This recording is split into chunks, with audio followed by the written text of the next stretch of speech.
Look at this shape. You did not choose to read it. You could not stop yourself. Somewhere between your eye and your understanding, a decision was made without you. Try it right now. Look at a word and refuse to read it. You cannot. The meaning arrives before you can stop it.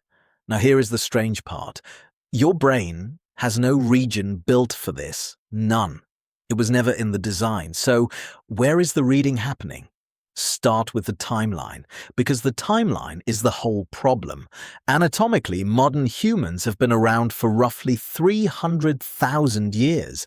Writing was invented about 5,000 years ago. Put those two numbers side by side, and the gap is almost embarrassing. Reading occupies less than 2% of our species' existence, and writing was not invented once and spread. It was invented independently only a handful of times in a handful of places. Mesopotamia, Mesoamerica, China, that is nearly the whole list. Evolution works slowly. It needs many thousands of generations to build a dedicated organ or a dedicated circuit. 5,000 years is not enough time. It is not close to enough time, which means the thing you are doing at this exact moment is something your brain was never equipped for. And yet, you are doing it effortlessly. So something in there is being used for a job it was not hired to do.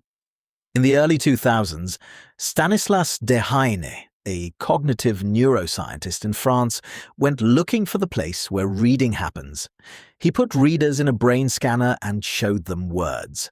One small patch lit up, left side of the brain, low and toward the back, just behind the ear. It has a name now, the visual word form area. But finding it was not the surprising part. The surprising part was that it sits in the same spot in everybody. Readers of English, readers of Hebrew, which runs right to left, readers of Chinese, which uses no alphabet at all, same patch, same coordinates, within a few millimeters.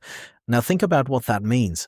If reading were a habit each culture invented on its own, it should land in a different place in each brain. It does not. It lands in one specific address every time, everywhere.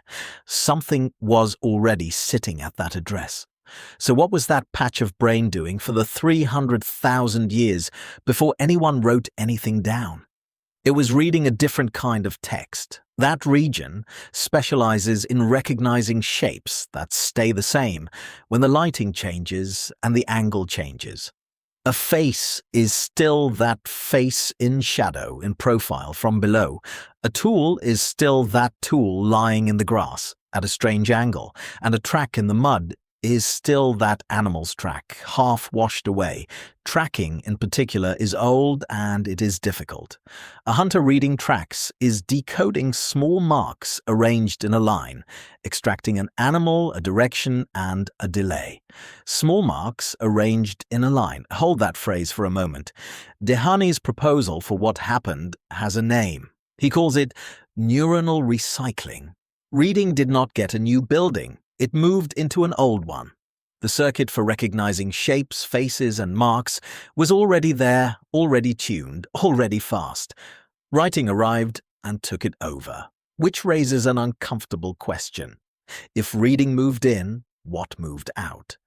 In 2010, Dehaene and his colleagues found a way to look directly at the moment of takeover. They scanned 3 groups of adults in Portugal and Brazil, people who had learned to read as children, people who learned as adults, and people who had never learned at all. Same species, same brains, one difference. In the readers, that patch responded strongly to written words. In the non-readers, it barely responded at all. The more a person could read, the more that patch belonged to reading. But the researchers also looked at what that same patch did with faces, and in the readers, the response to faces in that spot had shrunk. Face processing had been pushed sideways over toward the other half of the brain. Learning to read did not simply add a skill, it evicted a tenant. You paid for literacy with territory. So the brain was rebuilt by writing. That is the obvious conclusion. It is also probably backwards. In 2006, Mark Changizi, a theoretical neurobiologist, asked a question nobody had thought to ask. Not why we can read these shapes, but why writing ended up using these shapes and not others. He collected letters and characters from more than 100 writing systems across history, alphabets, syllabaries, Chinese characters, ancient scripts nobody speaks anymore. Then he broke every symbol down into its basic junctions, the places where strokes meet, an L shape where two strokes meet at a corner, a T shape where one stroke runs into another, a Y shape where three strokes converge. Then he went outside and counted the same junctions in photographs of the natural world. Branches crossing, rocks overlapping, grass against a horizon, shadows on the ground. The two distributions matched. Whatever junctions are common in nature are common in writing. Whatever junctions are rare in nature are rare in writing. Across scripts that never met each other, across thousands of years. So this is the turn. Writing was not designed for the eye to learn. It was shaped slowly, by which shapes the brain could already handle. Scripts that fit the old circuit were easy to learn, so they were taught, copied, and passed on.